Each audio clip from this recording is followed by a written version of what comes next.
I welcome you all to our channel आपका super mentor और मैं हूं आपकी बायोलॉजी मेंटोर शालिनी जैन। आज हम इस वीडियो के अंदर जो टॉपिक डिस्कस करने वाले हैं वो है endomembrane system of the cell. ठीक है, बहुत ही इंपॉर्टेंट टॉपिक है बिकॉज इसके अंदर आने वाली हैं 4 ऑर्गेनेलीज जो हम उनका डिटेल डिस्क्रिप्शन पढ़ने वाले हैं इसके अंदर। ठीक है बच्चों, तो अब ये जो है एक टॉपिक, इसके अंदर 4 ऑर्गेनेलीज पढ़नी है और चारों इंटर रिलेटेड ऑर्गेनेलीज है। ठीक है बच्चों, तो लेट्स स्टार्ट। देखिए टॉपिक क्या कहता है, टॉपिक का नाम है एंडोमेम्ब्रेन सिस्टम। एंडो का मतलब आप सब जानते हैं, एंडो मीन्स अंदर, इनसाइड। तो किसी भी कोशिका के अंदर जो हम तंत्र पढ़ने वाले हैं, जो कि किससे मिलकर बना हुआ है, मेम्ब्रेन का बना हुआ है, झिल्ली का बना हुआ है और साथ साथ के एक दूसरे से क्या है, रिलेटेड है। एक का फंक्शन दूसरे पे डिपेंडेंट है और दूसरे का फंक्शन थर्ड से डिपेंडेंट है। ठीक है बच्चों, तो ये जो पूरा सिस्टम है एक you can say complex structure है, लेकिन बहुत ही क्या है, इजीली हम पढ़ लेंगे। ठीक है बच्चों, let's start. So endomembrane system, endo means है inside the cell, endo means inside the cell.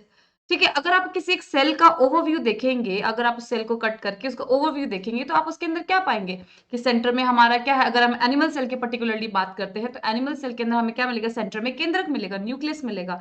Nucleus क्या है, एक मेम्ब्रेनस स्ट्रक्चर है, डबल मेम्ब्रेनस स्ट्रक्चर है। न्यूक्लियस से जुड़ा हुआ ही आपको क्या मिलेगा, या न्यूक्लियस की मेम्ब्रेन से ही कंटिन्यू होते हुए आपको एंडो रेटिकुलम मिलता है, एंडोप्लाज्मिक रेटिकुलम मिलता है। ठीक है बच्चों, तो एंडोप्लाज्मिक रेटिकुलम जो है वो बहुत ही इंपॉर्टेंट क्या है, एक ऑर्गेनेली है। क्योंकि यहाँ पे क्या होता है मैं आपको बताती हूँ, यहाँ पे होगा प्रोटीन का सिंथेसिस। कहाँ होगा प्रोटीन का सिंथेसिस, कहाँ होगा लिपिड का सिंथेसिस, ये सब हमें क्या है पॉइंट्स इस वीडियो के अंदर डिस्कस करने हैं। ठीक है बच्चों, तो एंडोमेम्ब्रेन के अंदर हम सबसे पहला जो ऑर्गेनेली डिस्कस करेंगे वो होगा एंडोप्लाज्मिक रेटिकुलम। ठीक है, सेकंड हम पढ़ेंगे, यहाँ देखिए सेकंड नंबर पे मैंने टिक मार्क लगाया already, Golgi body. Second complex जो हम पढ़ने वाले हैं वो है गोल्जी बॉडी। थर्ड पढ़ेंगे हम लाइसोसोम और फोर्थ पढ़ेंगे हम वैक्यूल। ठीक है बच्चों, अगर हम एनिमल सेल की बात कर रहे हैं तो एनिमल सेल में देखिए बच्चे, यहाँ पे मैंने लिखा है GERL। जी मीन्स है यहाँ पे गोल्जी बॉडी, जी में यहाँ गोल्जी बॉडी, ER का मतलब है यहाँ पे एंडोप्लाज्मिक रेटिकुलम और एल का मतलब है यहाँ पे लाइसोसोम। तो देखिए बच्चा, प्लांट सेल के अंदर जो है बहुत ही बड़ा डोमिनेंट हमें क्या मिलता है, वैक्यूल देखने के लिए मिलता है। सो एंडोप्लाज्मिक रेटिकुलम 1 2 3 4 ये तीनों पॉइंट्स जो है ये हमें पादप कोशिका के अंदर, प्लांट सेल के अंदर देखने के लिए मिलेंगे। ठीक है, क्योंकि वैक्यूल जो है एनिमल सेल में या तो इतना प्रोमिनेंट होता नहीं, या तो बहुत छोटा सा होता है, या मोस्ट ऑफ द टाइम नहीं होता। सो इन दैट केस हम एनिमल सेल के अंदर GERL पढ़ते हैं, गोल्ड बोलते हैं। ठीक है बच्चों, सो ये तीन ऑर्गेनेल्स हमें एनिमल सेल में पढ़नी होंगी और ये चारों एंडोमेम्ब्रेन सिस्टम के अंदर हमें ये चारों पॉइंट्स पढ़ने होंगे इन अ प्लांट सेल। ठीक है बच्चों, लेट्स स्टार्ट। अब देखो सबसे पहले हम स्टार्ट करते हैं एंडोप्लाज्मिक रेटिकुलम से। तो देखो एंडो मीन्स, अभी हमने पढ़ा था endo means inside, endo means inside. Plasmic मतलब क्या होगा बच्चे, प्लाज्मिक मतलब प्लाज्मा मेम्ब्रेन से बना हुआ है। ठीक है, और रेटिकुलम का मतलब होता है नेटवर्क। रेटिकुलम का क्या मतलब होता है, रेटिकुलम का मतलब होता है नेटवर्क, नेटवर्क लाइक स्ट्रक्चर। ठीक है, नेटवर्क अगर आप देखेंगे एक जाल के जैसा कुछ, आप अगर ओवरव्यू देखते हैं सेल का तो न्यूक्लियस से लेकर सेल के आखिरी लाइक प्लाज्मा मेम्ब्रेन तक आपको एक जाल का स्ट्रक्चर, एक नेटवर्क लाइक स्ट्रक्चर देखने को मिलेगा, वो होगा एंडोप्लाज्मिक रेटिकुलम। ठीक है बच्चों, सो ये बहुत ही इंपॉर्टेंट रोल प्ले करता है। ठीक है, अब देखिए मैंने इस स्लाइड में आपको एंडोप्लाज्मिक रेटिकुलम को है स्ट्रक्चर बना के दिखाया है। ये जो है ये है हमारा न्यूक्लियस। ठीक है बच्चों, सो ये न्यूक्लियस बनाया मैंने, डबल मेम्ब्रेनस स्ट्रक्चर बनाया है। और देखिए न्यूक्लियस क्या होते हैं, कंटिन्यूअस स्ट्रक्चर, एक कंटिन्यूअस प्लाज्मा मेम्ब्रेन नहीं होती, डिसकंटिन्यूअस होते हैं, न्यूक्लियर पोर पाए जाते हैं। तो देखिए बेटा यहाँ पे न्यूक्लियर पोर आप देख सकते हैं यहाँ पे।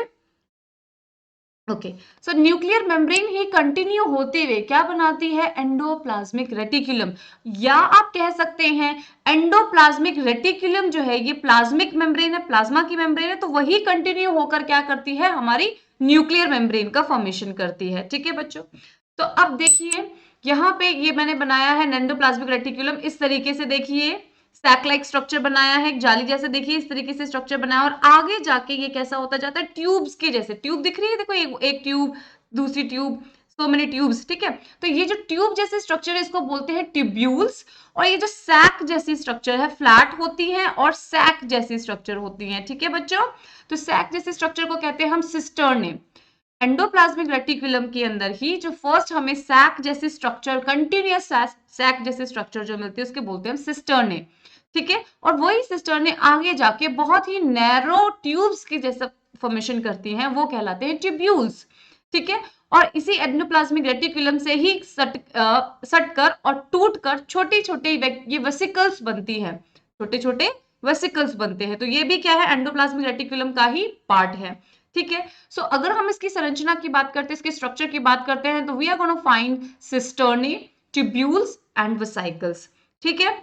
अब देखिए, और अब ये जैसे कि अब मैंने यहाँ पे बनाया, ये देखिए सैक जैसा स्ट्रक्चर जो बनाया है, सैक के स्ट्रक्चर के अंदर ये जो आपको खाली जगह जो दिख रही है, ये ब्लैक स्ट्रक्चर जो खाली जगह दिख रही है, ये कहलाता है ल्यूमन। क्या कहलाता है ये? ल्यूमेन कहलाता है, ठीक है बच्चों। और अगर ये हमारा क्या एंडोप्लाज्मिक का ल्यूमेन है, तो इसके बाहर वाला सारा पार्ट क्या कहलाएगा?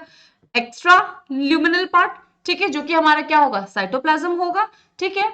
तो अब देखिए ये है ल्यूमेन किसका? एंडोप्लाज्मिक रेटिकुलम का। और आगे चलते हुए ये ल्यूमेन जो है बहुत नैरो होता जाता है, बहुत सकड़ा होता जाता है, क्योंकि ट्यूब्स के अंदर क्या है, जगह कम रह जाती है, ठीक है। तो सिस्टर्ने कैसे होंगे? सिस्टर्ने एक फ्लैट स्ट्रक्चर्स होते हैं, एक दूसरे के पैरेलल, देखिए एक दूसरे के पैरेलल लगे पड़े हैं, ठीक है, और सैक लाइक स्ट्रक्चर बताया है। अब देखिए बेटा, यहाँ पे जो मैंने येलो कलर से जो राउंड डॉट्स आपको दिख रहे हैं, दीज आर राइबोसोम्स। यहाँ देखिए मेंशन कर रखा है, दीज आर राइबोसोम्स। तो सिस्टर्ने के ऊपर जो है राइबोसोम्स क्या होते हैं? लगे हुए होते हैं।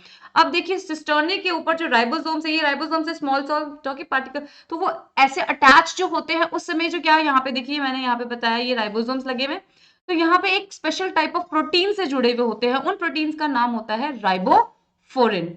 राइबोफोरिन 1 और राइबोफोरिन 2, दो प्रोटीन्स जो है मिलकर जो सिस्टर्ने के अंदर राइबोसोम्स का अटैचमेंट क्या करते हैं? फिक्स करते हैं, ठीक है। और कौन से राइबोसोम्स पाए जाएंगे? एटीएस पाए जाएंगे, क्योंकि ये हमारा कौन सा सेल है? यूकैरियोटिक सेल, एक एनिमल सेल देख रहे हैं हम, ठीक है। तो ये हो गया हमारे यहां तक की बात जहां पे राइबोसोम्स होंगे। अच्छा बेटा, अब जहां पे जिस सिस्टर्ने पर राइबोसोम्स पाए जाएंगे, तो वह कैसा स्ट्रक्चर हो जाएगा? रफ हो जाएगा, दरदरा हो जाएगा, खुरदरा हो जाएगा। अगर आज हमारी स्किन के ऊपर पिंपल्स निकल के आ जाएंगे, तो अभी स्किन तो बहुत हमारी क्या है? क्लीन एंड क्लियर है। अगर उस पे पिंपल्स हो जाएंगे तो कैसा लगेगा आपको? रफ लगेगा। सो इन द सेम वे हमारे एंडोप्लाज्मिक रेटिकुलम के ऊपर क्या हो गए? पिंपल्स हो गए हैं, दैट इज राइबोसोम्स। तो अब वो कैसा दिखता है? वो हमें रफ दिखता है, तो वो कहलाएगा rough, E R, rough endoplasmic reticulum, ठीक है। जस्ट इसके अपीयरेंस के बेसिस पे बताया, इसका नाम दिया गया है, ठीक है। अब यही जो आगे चल के जहां पे हमें राइबोसोम्स नहीं मिल रहे हैं, ठीक है बच्चों, ये देखिए आगे यही एंडोप्लाज्मिक रेटिकुलम का पार्ट जहां पे ट्यूब्यूल्स है, और यहाँ पे ये जो फ्लैट स्ट्रक्चर है जहां पे राइबोसोम्स नहीं है, वह एंडोप्लाज्मिक रेटिकुलम कहलाता है स्मूथ ईयर। देखिए बच्चे मैंने यहाँ पे मेंशन किया, वो कहलाता है smooth ER, smooth endoplasmic reticulum, ठीक है। वहां पे क्या है? राइबोसोम्स की अनुपस्थिति है, ribosome is absent here, so it is called smooth endoplasmic reticulum, ठीक है बच्चों। अब इन सब में अपना अपना पर्टिकुलर फंक्शन परफॉर्म करते हैं, लाइक रफ ईआर का अपना काम होता है, स्मूथ ईआर का अपना काम होता है, वेसिकल्स का अपना काम होता है, ठीक है बच्चों। तो यहाँ पे मैंने मेंशन किए हैं, but we will discuss in next slide. अभी देखिए स्ट्रक्चर में आपको एक बार फिर से एक्सप्लेन करना चाहती हूँ। यहाँ पे सिर्फ और सिर्फ हमने एंडोप्लाज्मिक रेटिकुलम लिया है, ठीक है। ये है हमारा न्यूक्लियस, दिस इज न्यूक्लियस, केंद्रक है ये क्या है? केंद्रक की झिल्ली है, डबल मेम्ब्रेनस स्ट्रक्चर है यहाँ पे। और क्या है? ये हमारे प्लाज्मा मेम्ब्रेन, ये जो न्यूक्लियर मेम्ब्रेन जो है इसके ऊपर क्या है? राइबोसोम्स अटैच हैं, ठीक है। और ये न्यूक्लियर मेम्ब्रेन जो है वो क्या है? पोरस स्ट्रक्चर है, ये कंटिन्यूअस स्ट्रक्चर नहीं है, ये निरंतर नहीं, रेगुलर नहीं चलता, इसमें पोर्स पाए जाते हैं जैसे आप देख सकते हैं, ठीक है। और इसी में से इसकी आउटर मेम्ब्रेन जो है वो क्या है? कंटिन्यू होते हुए साइटोप्लाज्म में कुछ इस तरीके से आगे बढ़ते जाती है, जो कि क्या करती है? एक नेटवर्क जैसा फॉर्मेशन करती है, एक नेटवर्क के जैसे जाल की तरह एक साइटोप्लाज्म में आगे की तरफ फैलती जाती है। तो वो हो जाएगा हमारा एंडोप्लाज्मिक रेटिकुलम। अब उस एंडोप्लाज्मिक रेटिकुलम के ऊपर जब इन सिस्टर्निस के ऊपर जब हमारे को राइबोसोम्स पाए जाएंगे, तो इन राइबोसोम्स की उपस्थिति की वजह से ये क्या कहलाएगा? ये कहलाएगा रफ, ई आर, ये कहलाएगा रफ एंडोप्लाज्मिक रेटिकुलम, जहां पर हमें क्या मिलेंगे? जहां पे हमें राइबोसोम्स मिलेंगे। और एंडोप्लाज्मिक रेटिकुलम का वो पार्ट, वो भाग जहां पे क्या होंगे? राइबोसोम्स एब्सेंट होंगे, वह कहलाएगा smooth E R, smooth E R और एस ई आर, ठीक है। ये देखिए ये ट्यूब्यूल्स जो है ये सारे सब क्या है? एस ई आर के अंदर ही इंक्लूड होते हैं, ठीक है बेटा। अब ये देखो, ये जो गोले से बना रखे हैं, सर्कल्स बना रखे हैं, ये है वेसिकल्स। ये वेसिकल्स है, ये जो कि क्या है, एंडोप्लाज्मिक रेटिकुलम ही जो क्या है टूटकर एक छोटे छोटे वेसिकल्स के रूप में कन्वर्ट हो जाता है, तो ये है वेसिकल्स। ठीक है बच्चों, ये भी क्या है, एंडोप्लाज्मिक रेटिकुलम का पार्ट है। अब देखिए, राइबोसोम को क्या कहते हैं, ribosome is also known as protein factory.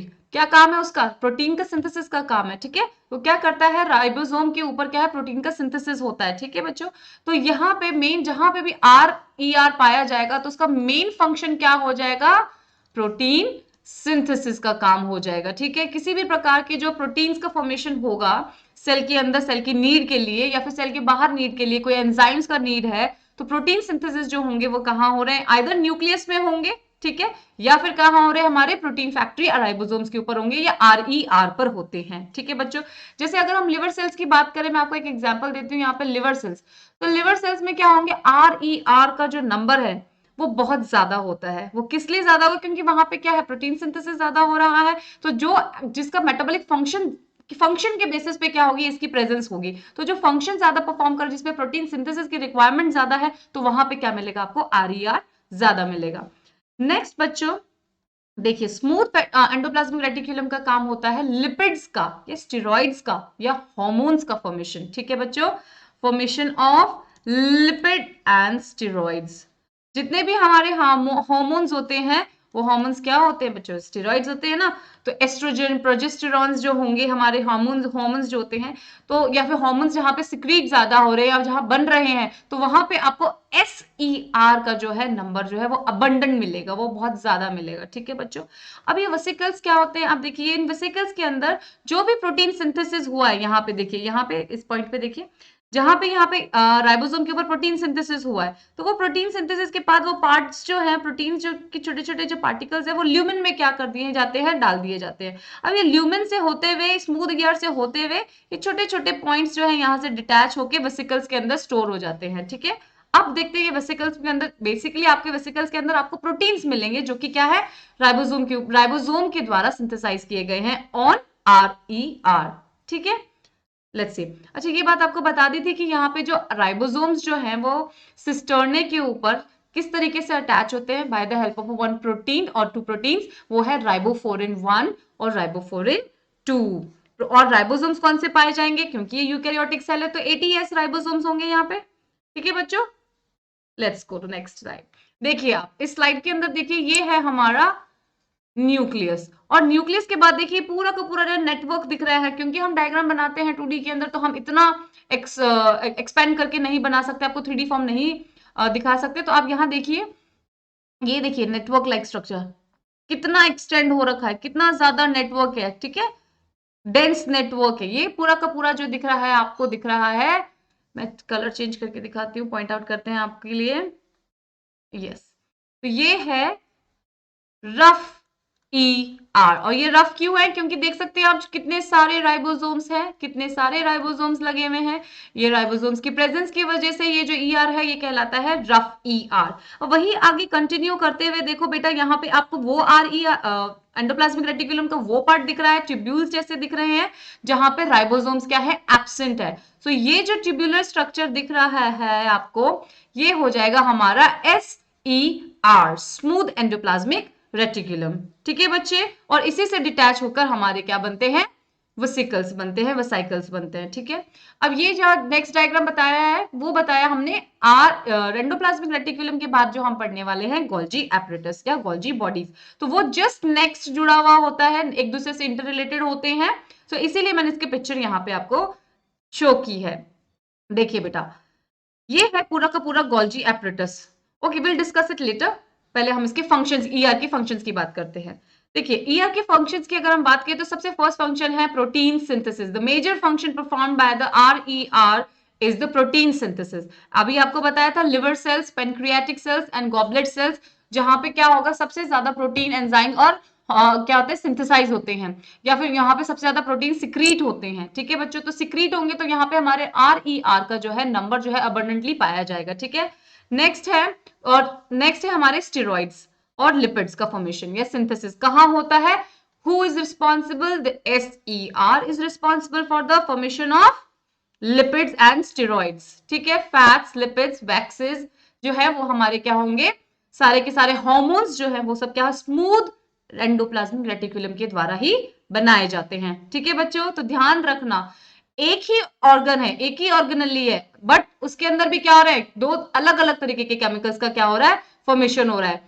RER में प्रोटीन सिंथेसिस हो रहा है, जबकि रफ ई जो कि हमारा स्मूथ ER जो है उसमें हमारे लिपिड्स और स्टेरॉइड्स का फॉर्मेशन हो रहा है, सिंथेसाइज हो रहा है। ठीक है बच्चों, तो एग्जांपल्स है जैसे कि एस्ट्रोजन और टेस्टोस्टेरोन और एस्ट्रोजन जो हार्मोन्स हैं। ठीक है बच्चों, अब एक और बात है जो बहुत इंपॉर्टेंट है हमारे स्मूथ एंडोप्लाज्मिक से रिलेटेड, वो है कि डिटॉक्सिफिकेशन ऑफ ड्रग्स। कोई भी जो ड्रग्स की बात कर लीजिए, कोई भी अगर पॉइजनस सब्सटेंस जो है उसको डिटॉक्सिफाई करने का जो काम करता है वो कौन करता है, SER करता है। ठीक है बच्चों, अब देखिए अगर बाय चांस अगर मैं आपको एग्जांपल बताती हूँ कि कोई इंसान है जो अल्कोहल कंज्यूम करता है, अगर वो अल्कोहल कंज्यूम कर रहा है, दैट मींस उसकी बॉडी के अंदर, उसके लिवर के अंदर क्या होगा, SER का जो होगा वो अमाउंट ज्यादा हो। जैसे उसकी SER डिटेक्ट करेगी कि भाई अल्कोहल आया, लिवर आया, फॉरेन बॉडी है, which is not good for body, तो क्या करने वाली है वो उसको डिटॉक्सिफाई करेगा वो उसको। ठीक है, तो जितने भी अल्कोहल कंज्यूम करने वाले जो लोग होते हैं उनके अगर लिवर की बात करें तो उसमें SER जो है वो बहुत ज्यादा पाया जाएगा। ठीक है, सो ये है डिटॉक्सिफिकेशन ऑफ ड्रग का। सिमिलरली इस तरीके से अगर हम ड्रग से भी, केमिकल से भी या फिर दवाइयों से भी जोड़ सकते हैं। कई बार क्या होता है, कई लोग जो बहुत फ्रीक्वेंटली मेडिसिन, छोटी मोटी बातों पे भी मेडिसिन लेते रहते हैं ना, तो उनकी बॉडी में भी आपको, उनके लिवर में अंदर क्या मिलेगा, आपको SER जो है वो बहुत ज्यादा वेल डेवलप्ड और नंबर ऑफ जो मिलेगा वो अबंडेंस मिलेगा SER का। ठीक है, तो उनके ऊपर जो केमिकल्स जो है वो थोड़ा डिलेड इफेक्ट शो करते हैं, क्योंकि उनके लिवर के अंदर क्या है, SER जो है वो क्या है, बहुत ज्यादा एक्टिव है। तो वो क्या करती रहेगी, जो भी आप केमिकल लेंगे, जो भी अल्कोहल कंज्यूम किया, कोई भी केमिकल गया आपकी बॉडी में, तो वो उसको क्या करती है, डिटॉक्सिफाई करने की कोशिश करती है पहले।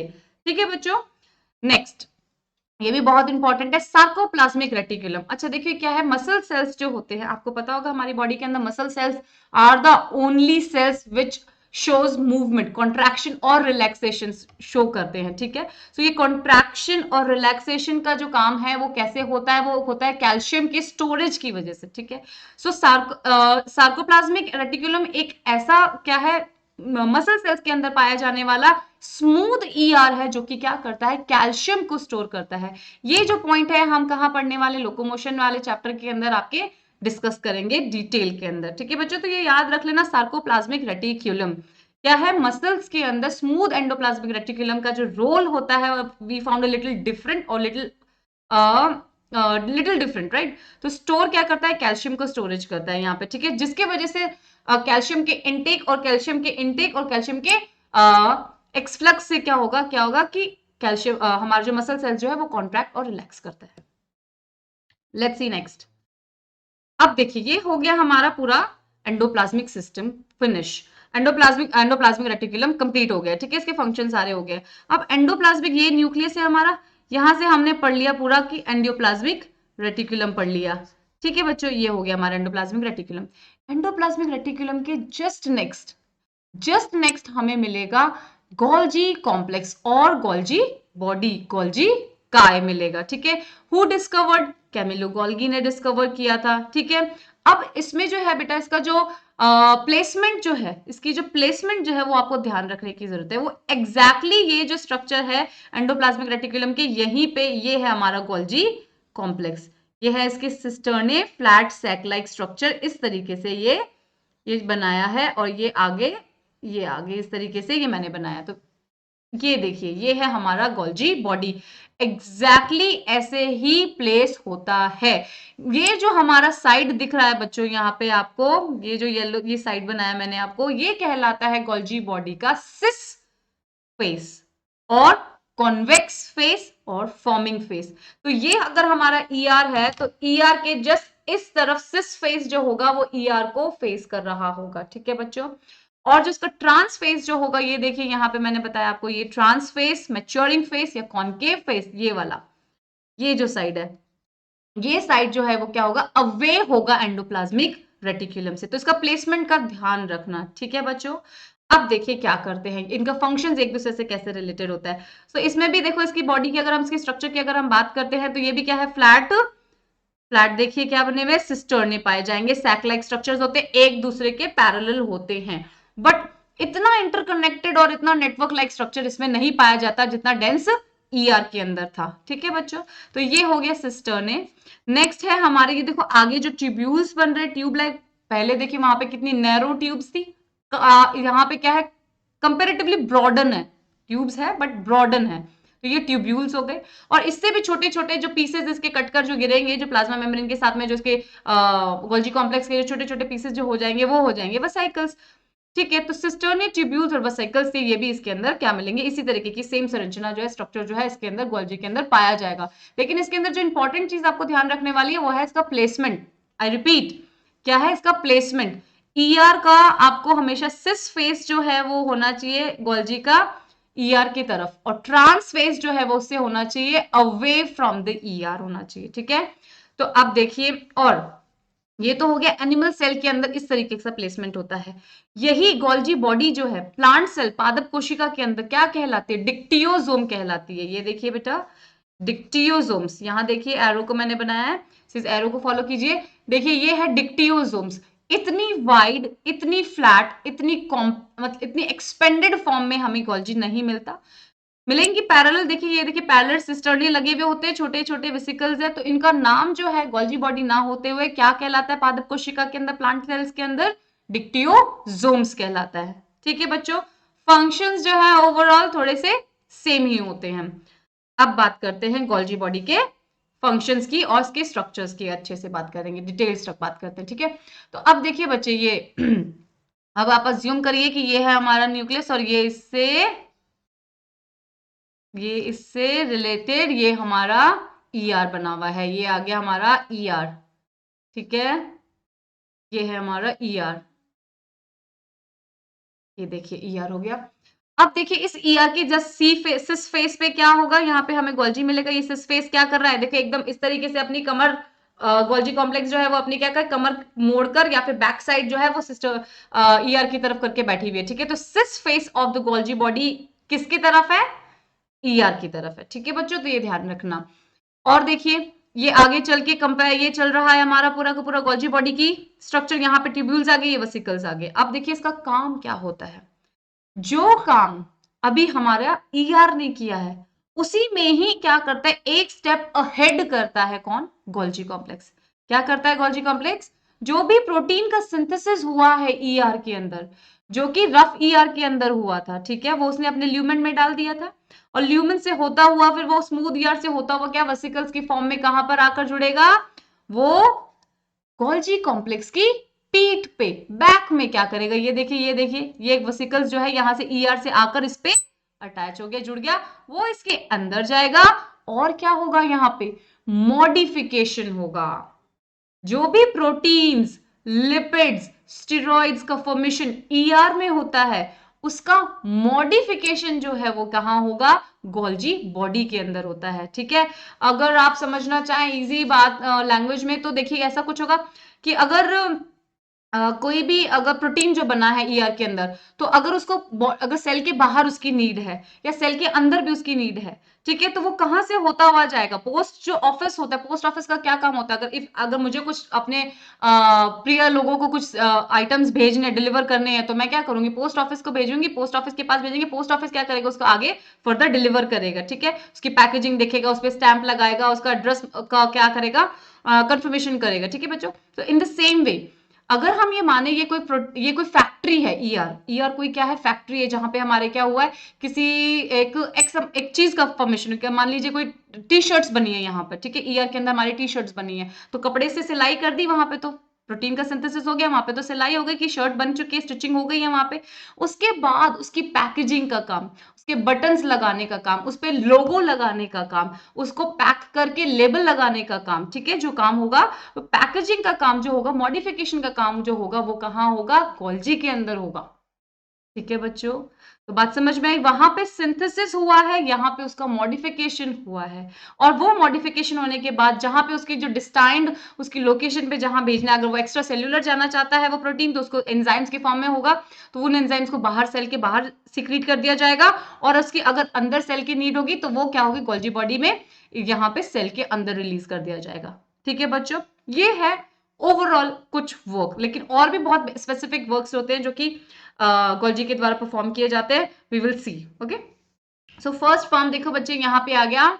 ये देखिए, ये यहाँ पे कोई वेसिकल्स जो है जो कि ईआर से जुड़कर आया, इसमें इसके अंदर हो सकता है कि ईआर के अंदर प्रोटीन द्वारा प्रोटीन भेजा गया हो सकता है इसके अंदर हार्मोन्स भेजे गए हो, लिपिड्स भेजा गया हो, स्टेरॉइड भेजा गया हो, तो वो अंदर गया, एंटर किया। ये देखिए, ये वेसिकल्स अंदर टूट के अंदर जाएगा, फिर यहाँ पे इसका मॉडिफिकेशन होगा, मॉडिफिकेशन होगा और मॉडिफिकेशन में क्या क्या हो सकता है।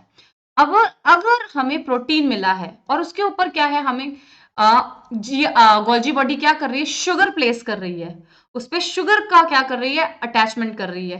प्रोटीन आया ईआर से, गोल्जी ने उसके ऊपर शुगर लगाया, तो क्या बन जाएगा, glyco protein. I repeat, protein जो है ईआर से आया, गोल्जी ने उसके ऊपर मॉडिफिकेशन कर कर क्या लगा दिया, शुगर लगा दिया, तो क्या बन गया, ग्लाइकोप्रोटीन। ग्लाइकोप्रोटीन का बनना कहलाता है glycosylation, the process in way through which sugar is attached to the protein is called glycosylation।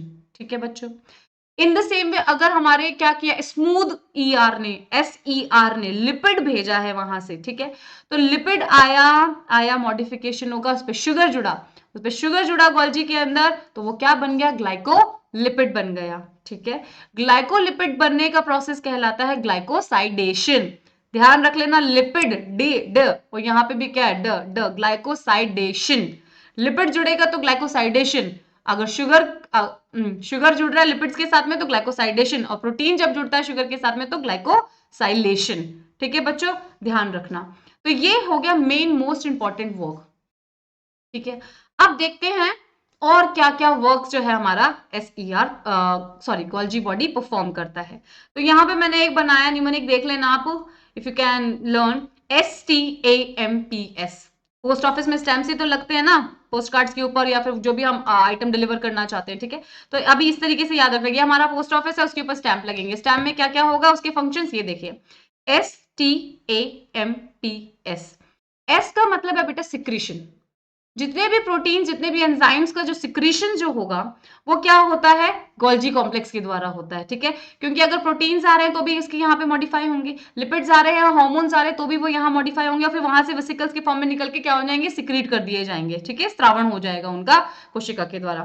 Second होगा ट्रांसपोर्ट, ट्रांसपोर्ट का काम करता है। क्या ट्रांसपोर्ट करेगा, जो भी अगर सेल के अंदर, वही बात होगी जो कि सिक्रीशन क्या होता है, सिक्रीशन एंजाइम्स और हार्मोन्स का हो गया, और ट्रांसपोर्ट अगर सेल के विद इन द सेल चाहिए कुछ चीज तो भी प्रोवाइड करवाएगा हमारा गोल्जी बॉडी, और क्या चाहिए सेल के बाहर चाहिए तो भी क्या करवाएगा हमारा गोल्जी बॉडी, इसको प्रोवाइड कराएगा। तो ट्रांसपोर्ट का काम हो गया। अच्छा, एक बात है, ये एक्रोसोम, एक्रोसोम क्या होता है, एक्रोसोम होता है बेटा स्पर्म के ऊपर जो टिप जो होती है, that is acrosome. Mail sperm के ऊपर जो क्या होगी, टिप जो होती है वो होती है एक्रोसोम। तो एक्रोसोम के अंदर जो है गोल्जी बॉडी का जो है वो बहुत ज्यादा क्या होता है, नंबर पाया जाता है। ठीक है बेटा, तो ध्यान रखना एक्रोसोम की जो, ये मैंने बना देती हूँ यहाँ पे, ये देखिए इस तरीके से, इस तरीके से, और ये है हमारा स्पर्म, तो ये है इसका क्या है, हेड, ये है एक्रोसोम। तो यहाँ पे हमें क्या मिलेगा, गोल्जी बॉडी मिलती है। नेक्स्ट है मॉडिफिकेशन का काम, अभी हमने देखा ये क्या मॉडिफाई करता है। ठीक है बच्चा, प्रोटीन होगा, शुगर जोड़ देगा तो क्या बन जाएगा, ग्लाइकोप्रोटीन बन जाएगा। अगर लिपिड्स आ रहे हैं, ठीक है, तो अगर हमारे क्या आ रहे हैं, लिपिड्स आ रहे हैं, फैट्स आ रहे हैं, तो उनके ऊपर शुगर जोड़ देगा तो क्या बन जाएंगे, हमारे ग्लाइकोलिपिड्स बन जाएंगे। ठीक है बच्चे, नेक्स्ट है प्लाज्मा मेम्ब्रेन के फॉर्मेशन में। ठीक है बच्चा, प्लाज्मा मेम्ब्रेन की फॉर्मेशन में भी गोल्जी बॉडी क्या करता है, बहुत इंपॉर्टेंट रोल प्ले करता है। अब जब भी क्या होगा, कोई भी एक्स्ट्रा सेलुलर एक्सोसाइटोसिस होता है, एंडोसाइटोसिस होता है, सेल से कुछ अंदर लिया गया, हमारी प्लाज्मा मेम्ब्रेन ने कुछ खाया, अंदर लिया, ठीक है, तो वो क्या होगा, वहां से सेल मेम्ब्रेन जो होगी क्या होगी, डैमेज हो जाएगी। ठीक है, वो तो प्लाज्मा मेम्ब्रेन अपनी फ्लूइडिटी नेचर की वजह से उसको मेंटेन करके क्या करती है, मेंटेन करने की कोशिश करती है, बट क्या होता है, फिर भी क्या होता है, डैमेज जो है वहां का रिपेयर करवाया जाता है, किसके द्वारा, गोल्जी बॉडी के द्वारा। तो प्लाज्मा मेम्ब्रेन की फॉर्मेशन में भी क्या करती है, गोल्जी बॉडी रोल प्ले करती है। नेक्स्ट है शुगर फॉर्मेशन, ग्लाइकोजन, ग्लाइकोजन के फॉर्मेशन में भी क्या करती है, अगर हम आगे इसको पर्टिकुलरली पढ़ेंगे, ठीक है, लिवर सेल्स के अंदर हम पढ़ेंगे कि जो ग्लाइकोजन स्टोर होता है, ठीक है, तो वो लिवर सेल्स के अंदर होता है, तो वहां पे गोल्जी कॉम्प्लेक्स का क्या रोल होता है। ठीक है, तो ये आपको यहाँ पे एक नोट मार्क कर लीजिएगा, this is also the function perform by Golgi body.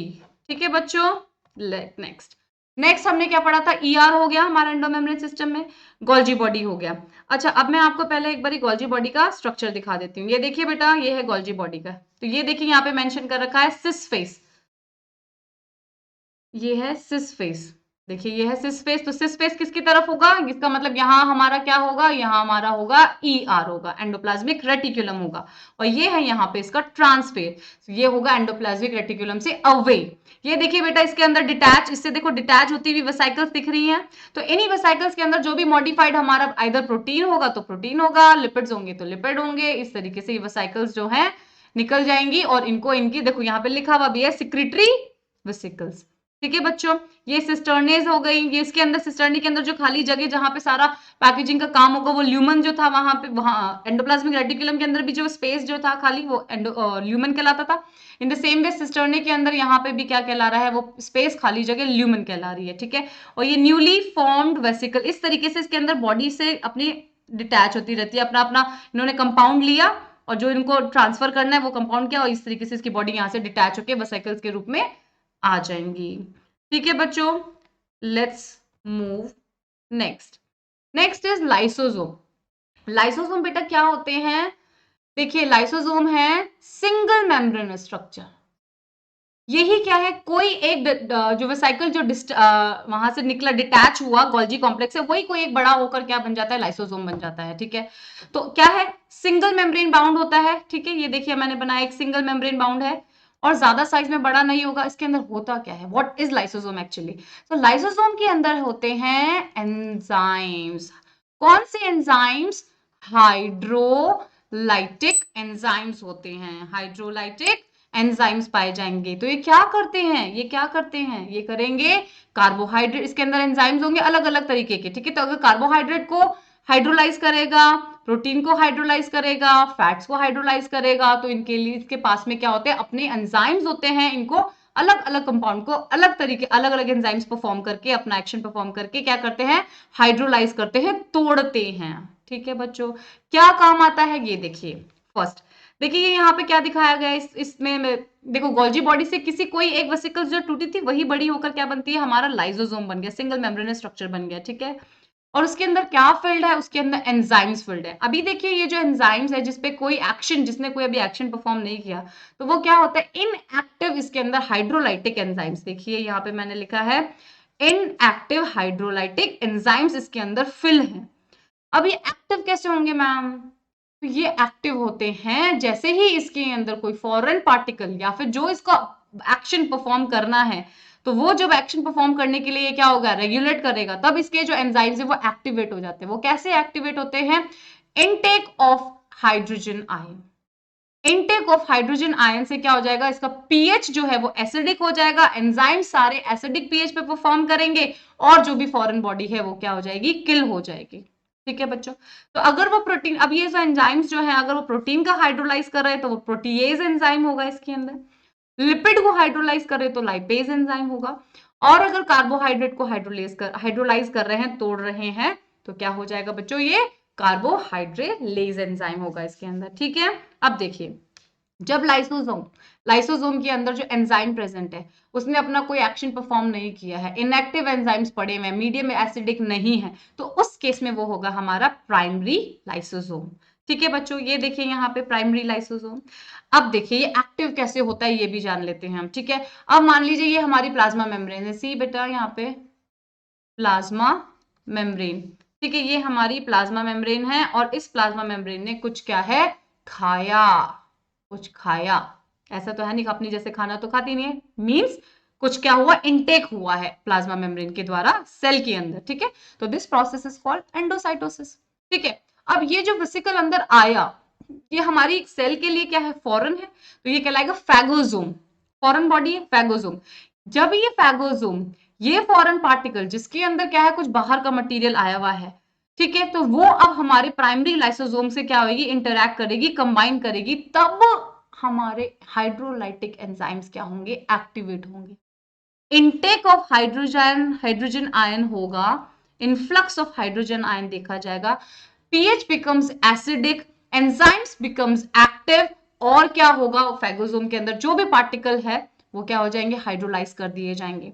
तो इस समय जब हमारा फैगोसोम के कॉम्बिनेशन के बाद, फैगोसोम और प्राइमरी लाइसोसोम के कॉम्बिनेशन के बाद जो हमारे पास ये जो बॉडी बनी है लाइसोसोम की, this is called secondary lysosome और हेटेरोफैगोसोम। ये फैगोसोम लिया था तो फैगोसोम के अंदर लाइसोसोम का कॉम्बिनेशन हुआ तो क्या बन गया, हेटेरोफैगोसोम।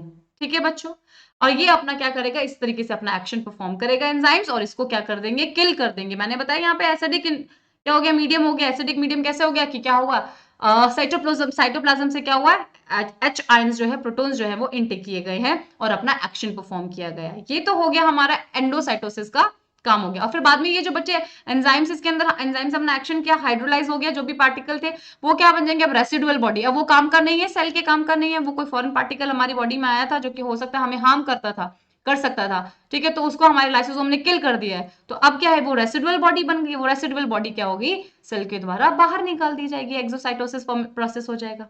ठीक है बच्चों, एक तो ये काम हो गया हमारा। ठीक है, कि हमारे सेल का प्रोटेक्शन का काम कर दिया इसने। ठीक है, और लाइसोजाइम ने। सेकंड काम जो है बच्चे वो कहलाए ऑटोफैगिक।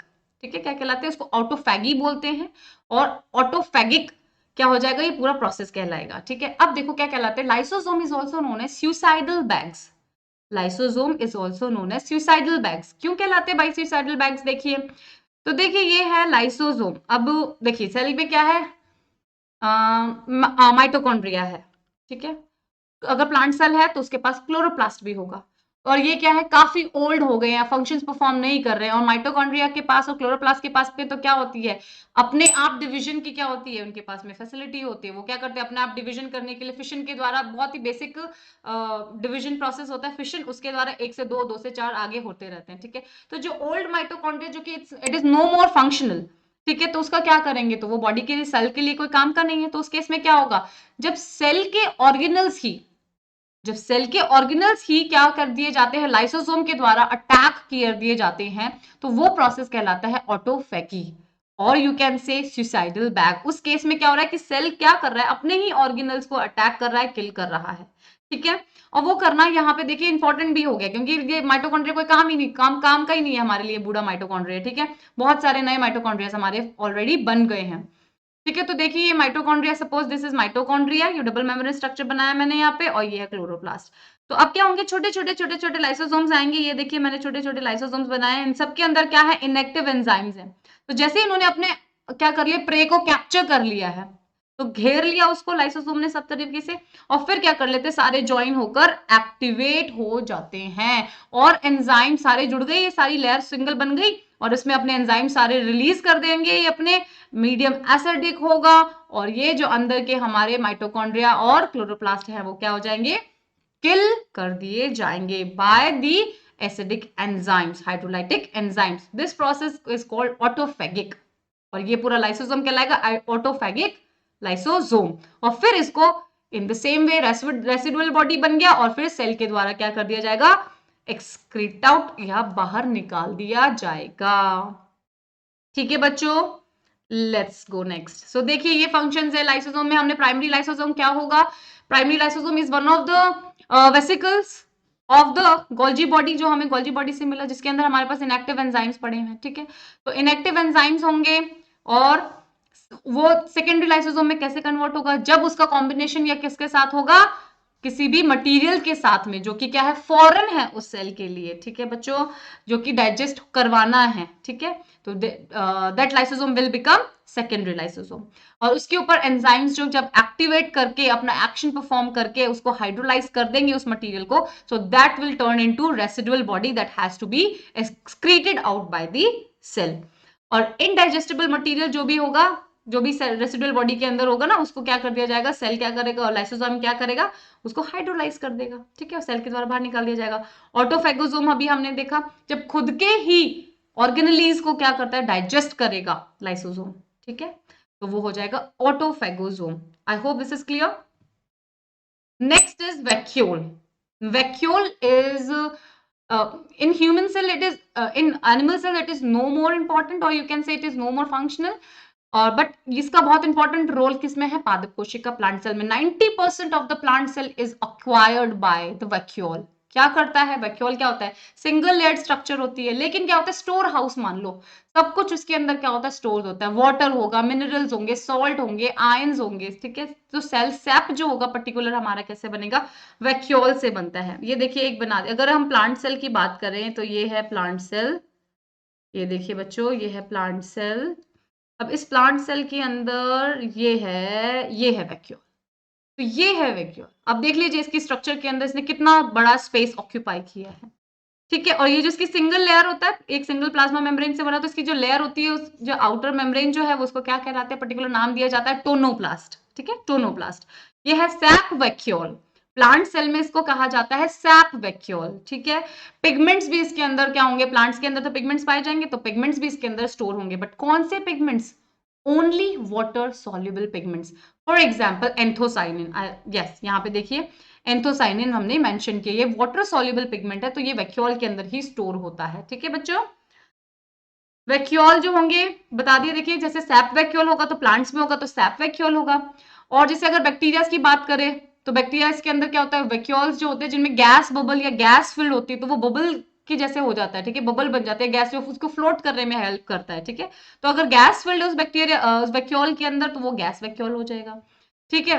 अगर हम बात करते हैं, देखो एक और थर्ड नंबर है contractile vacuole. Contractile vacuole, contractile vacuole क्या करता है? कुछ जैसे एग्जांपल दिया है, प्रोटोजोन्स के अंदर जो है कॉन्ट्रैक्टाइल वैक्यूल्स देखने मिलते हैं। क्या काम होता है इनका? Osmo regulation, maintenance of the water content, ठीक है। वाटर कंटेंट को मेंटेन करेगा, कि अगर बाहर ज्यादा है अंदर कम है तो क्या होगा? सेल श्रिंक हो जाएगा, समझ रहे हो बात? तो इस चीज को मेंटेन करके रखता है। और कब बहुत ज्यादा अंदर सेल के अंदर वाटर कंटेंट बढ़ गया है तो क्या सेल टर्जिट होकर फैल के फूट जाएगा, स्वेल अप हो जाएगा और फट जाएगा, रप्चर होने के चांसेस रहते हैं। तो इन सब चीजों को ऑस्मो रेगुलेशन का क्या होता है? काम होता है कॉन्ट्रैक्टाइल वैक्यूल का मेंटेन करने का, ठीक है। अब है इसके फंक्शंस। तो one of the function is this कि मेंटेन्स द ऑस्मो रेगुलेशन, ठीक है, of the cell which help in the absorption of water. क्या हो सकता है? स्टोर कर सकता है, वाटर स्टोर कर सकता है, सॉल्ट स्टोर करेगा, आयनिक बैलेंस मेंटेन करता है, ठीक है बच्चों। So this is the function of vacuole. अब आपको एक ही स्लाइड के अंदर में ये चारों हमारे जो एंडोमेम्ब्रेन सिस्टम के अंदर आने वाले जो चारों ऑर्गेनेलीज है वो आपको एक्सप्लेन करूंगी, सो दैट आपके दिमाग में छप जाए कि ये कैसे एक दूसरे से कनेक्टेड है और इंटर रिलेटेड है, ठीक है बच्चों। लेट्स सी, देखिए ये है पूरा का पूरा एंडोमेम्ब्रेन सिस्टम। यहाँ ये हमारा है न्यूक्लियस, न्यूक्लियस से कनेक्टेड होता हुआ कंटिन्यू होता ये हमारा है ईआर, एंडोप्लाज्मिक रेटिकुलम। इस ईआर पे जहां पे रफ हमारे राइबोसोम्स पाए जाएंगे, that will be RER, rough endoplasmic reticulum. And the ER which has no, or you can say devoid of ribosomes are called smooth endoplasmic reticulum। और इसी के देखिए आगे वेसिकल्स हो गए। अब मैंने क्या कहा था? Cis face of Golgi body is facing towards the ER। देखिए सिस फेस है ये इसका, ये देखिए इसका सिस फेस है, तो ये ER की तरफ क्या कर रहा है? फेस कर रहा है। ये है हमारी गोल्जी बॉडी। तो गोल्जी बॉडी में यहां से टूटने वाले वेसिकल्स जो इसके अंदर एंटर करते हैं, ठीक है, और वो अंदर ल्यूमेन के अंदर क्या होते हैं? मॉडिफाई होते हैं। और यहां से हमारा फाइनल जो सिक्रीशन वाला जो प्रोडक्ट जो मटेरियल निकलेगा वो फाइनल यहां से निकलेगा, हमारे काम के वेसिकल जिनके अंदर जो प्रोटीन होगा तो प्रोटीन होगा, लिपिड्स होंगे और हार्मोन्स होंगे, जो भी होगा वो अपना गोल्जी अपना एक्शन परफॉर्म करने के बाद वेसिकल्स के फॉर्म में यहां से निकालेगा, ठीक है। ईआर के बाद हो गया गोल्जी बॉडी, और यहीं से कोई एक जो वेसिकल जो है वो थोड़ा बड़ा होकर क्या बन जाता है? हमारा लाइसोसोम बन जाता है। तो ये है हमारा प्राइमरी लाइसोसोम, जिसके अंदर क्या है? इनएक्टिव एंजाइम्स है। It will get activated only when it come in contact with some foreign body. तो ये कन्वर्ट हो गया सेकेंडरी लाइसोसोम में। यहाँ पे उसने एंजाइम्स ने क्या किया? अपना एक्शन किया, और एसिडिक मीडियम में यहाँ पे हाइड्रोलाइज हुआ फॉरेन मटेरियल, और यहाँ रेसिडुअल बॉडी कन्वर्ट होके और एक्सोसाइटोसिस के थ्रू सेल से एक्सक्रीट आउट हो गई। और क्योंकि यहाँ पे इन एनिमल सेल वैक्यूल का रोल नहीं है, so it is vacuole is not mentioned in this slide. I hope आप लोगों को ये सब चीजें बहुत अच्छे से समझ में आई होगी। बार बार देखना स्लाइड्स को, ठीक है, स्क्रीनशॉट्स ले लेना, अच्छे से पढ़ना, and you will find the same material in return in your NCERT. आपकी एनसीईआरटी में line to line, word to word यही सब कुछ आपको एग्जैक्टली मिलेगा, ठीक है। तो यहाँ पे देखिए, पढ़िए और वहां से रीडिंग कीजिए एनसीईआरटी से, ओके। और you will also find all the details, all the matter that I have provided you in the PDF form. आप हमारे टेलीग्राम चैनल से जुड़िए। हमारे टेलीग्राम चैनल का नाम है आपका सुपर मेंटोर, आपका super mentor and do subscribe our channel. Thank you so much. पढ़ते रहिए, आगे बढ़ते रहिए. All right, bye.